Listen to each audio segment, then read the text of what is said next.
Seja bem-vindo de volta ao UFSC Entrevista e hoje nós estamos falando sobre a doença celíaca e também sobre a alimentação das pessoas que precisam retirar todos os alimentos que contêm glúten da sua dieta.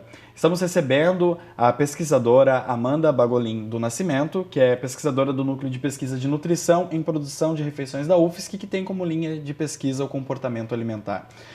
Amanda, a gente falou no bloco anterior, deu um contexto, né, do que é o glúten, do que é a doença celíaca.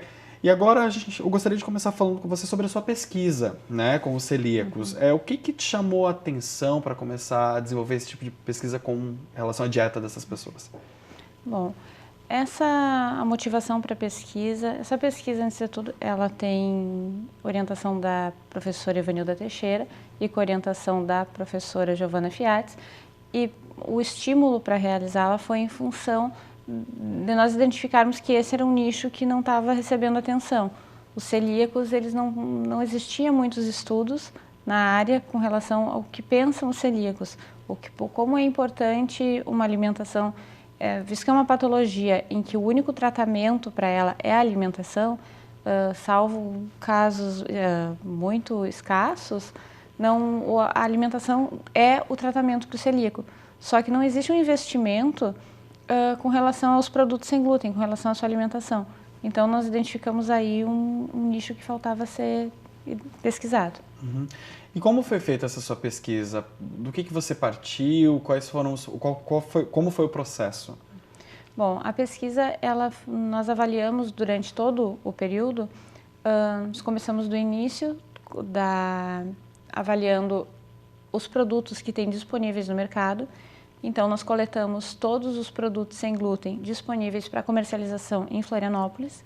Então, nós avaliamos a composição nutricional e a lista de ingredientes, a disponibilidade e variedade desses produtos e o preço. O segundo passo...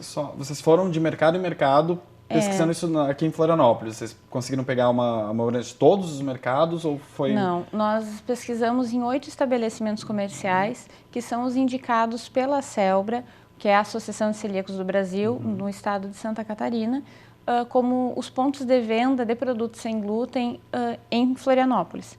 Então, nesses estabelecimentos indicados, nós fomos fazer a coleta desses produtos. E Amanda, esses estabelecimentos, eles estão mais concentrados na região central, nas regiões urbanas, ou estão mais afastados para a periferia também, é diversificado? Ou estão em regiões mais com padrão de vida mais elevado? Não, eles são bastante concentrados na região central, e nós identificamos 3 mercados e 5 lojas de produtos natural, mas todas na região central da cidade. Uhum. E então, como que foi? Depois, a partir desse mapeamento, né, dos alimentos e dos locais, qual foi a próxima etapa? Bom, depois nós passamos para a etapa da pesquisa que já era com os próprios indivíduos que têm doença celíaca. Então, nós aplicamos questionários com eles, avaliando a satisfação com relação aos produtos que tem disponível no mercado, com a qualidade física desses produtos, identificando essas questões, como esse consumidor ele se sente enquanto consumidor. E além disso, nós procuramos identificar qual era o produto que eles mais sentiam que tinham necessidade de que fosse desenvolvido, de que eles gostariam de consumir um produto desenvolvido especialmente para eles. E nesse momento nós identificamos que o pão era o produto mais desejado pelos celíacos, e não apenas por ele ser o pão era um produto que ele tinha mediana aceitação, mas ele era o produto que ele era consumido com maior frequência.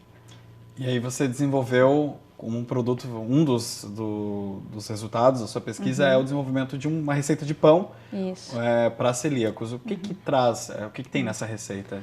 Antes de chegar no desenvolvimento, nós também realizamos entrevistas, que foi o próximo passo, entrevistas com esses indivíduos, para identificar quais eram as características do pão que eles desejavam, que características deveria ter esse pão.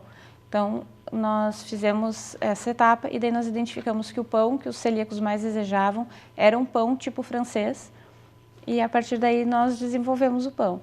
E daí nós utilizamos uma série de farinhas, um mix com vários tipos de farinha, utilizamos alguns ingredientes para auxiliar, que nós chamamos de hidrocoloides, que são ingredientes que eles têm a capacidade de melhorar a textura dos produtos. e desenvolvemos esse produto com parceria com a forneria Equilibrium. Então, como os produtos sem glúten, eles têm a necessidade de ser produzidos num local especial para evitar o risco de contaminação, nós tivemos a parceria da forneria Equilibrium para poder desenvolver lá. Uhum. E esse pão, os substitutos, no caso da farinha de trigo, do centeio, eles são mais ricos em nutrientes? O que traz de diferente essa receita? Os ingredientes que nós utilizamos, eles têm uma qualidade nutricional superior. Eles têm mais fibra, eles têm mais proteína, eles também têm maiores quantidades de vitaminas do que comparado com, por exemplo, a farinha branca. Que normalmente os produtos sem glúten, eles são elaborados, aqueles que nós identificamos que tinham disponíveis para os celíacos até então, eles são elaborados a partir de farinhas brancas, farinhas refinadas e que não são fortificadas. Que no Brasil também existe uma lei que obriga que a farinha de milho e a farinha de trigo sejam fortificadas com ácido fólico. Entretanto, como os celíacos já não podem comer a farinha de trigo e a farinha de milho, normalmente, ela vem de pequenas produções, então ela não é fortificada. Então, mais uma vez, os celíacos, eles ficam prejudicados. São prejudicados. Uhum. E o preço dessa receita desse pão? É um preço acessível ou ainda está muito relacionado ao preço dos alimentos que substituem essas farinhas convencionais? O preço, com relação ao preço, acho que é importante fazer duas colocações. O preço dos produtos sem glúten, de um modo geral, é muito mais elevado do que dos produtos convencionais. Entretanto, os produtos que a gente identifica no mercado, não existe uma justificativa clara, a não ser pelo nicho ser menor, para o preço ser tão elevado. Porque os ingredientes utilizados, eles são ingredientes comuns, não são adicionados nesses produtos farinhas especiais, farinhas enriquecidas, farinhas como essas que eu citei, de trigo sarraceno, de amaranto ou de quinoa. O pão que nós desenvolvemos, comparado com um pão tradicional, que seria um pão francês, ele com certeza teve um custo mais elevado. Mas ele foi elaborado a partir de farinhas especiais. Então, o preço chega a ser não sei quantas vezes superior ao preço da farinha de amaranto e de farinha de quinoa com relação à farinha de trigo. Existe algum estabelecimento aqui em Florianópolis que já venda esse tipo de pão, essa receita que você propôs? Não existe, não. Nós apenas fizemos o modo experimental, mas nós não levamos ele para comercialização. Essa receita está disponível na sua pesquisa, no site do núcleo de pesquisa? Não, por enquanto ainda não, porque como é uma pesquisa a gente precisa de publicação e para garantir, então por enquanto ela não está disponível. Necessita-se de um tempo, né, para que seja validada, acho que é um período até grande, são 5 anos? É o tempo de publicação, então a gente não pode por enquanto, fazer isso. Mas aguardem. E, Amanda, também com relação voltando ali às entrevistas que você fez, uma das etapas da sua pesquisa, né? Existe uma preocupação das pessoas com relação ao preço, à acessibilidade desses produtos? Porque, querendo ou não, a gente vê que é uma doença aparentemente que o tratamento para ela é elitista. E as pessoas a gente vê que o diagnóstico da doença celíaca está se ampliando, tem muita gente com essa doença. E será que pessoas com poder aquisitivo menor teriam condições de manter uma alimentação? Como que elas poderiam também fazer? Existe essa preocupação, primeiro, dos seus entrevistados? Existe. Ela provoca um dano no custo, assim, social, além de social, ela tem um elevado custo econômico. E isso é uma preocupação. Muitas vezes as pessoas dizem que é muito difícil de manter uma dieta assim em função do custo.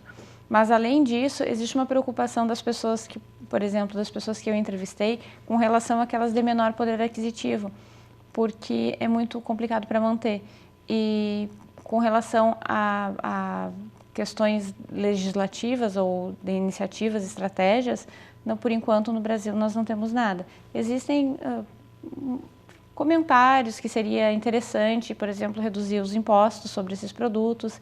Existem alguns países que fornecem cesta básica para pessoas que têm doença celíaca. Por exemplo, a Itália, né? A Itália fornece cesta básica, mas no Brasil a gente ainda não tem esse tipo de estratégia.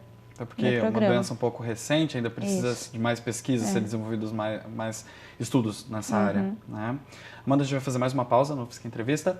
E você aí de casa, no próximo bloco, a gente vai estar conversando um pouco sobre a dieta do celíaco e uma possível mania, né, Amanda, que você descobriu na pesquisa, das pessoas estarem adotando também como dieta própria. Voltamos já.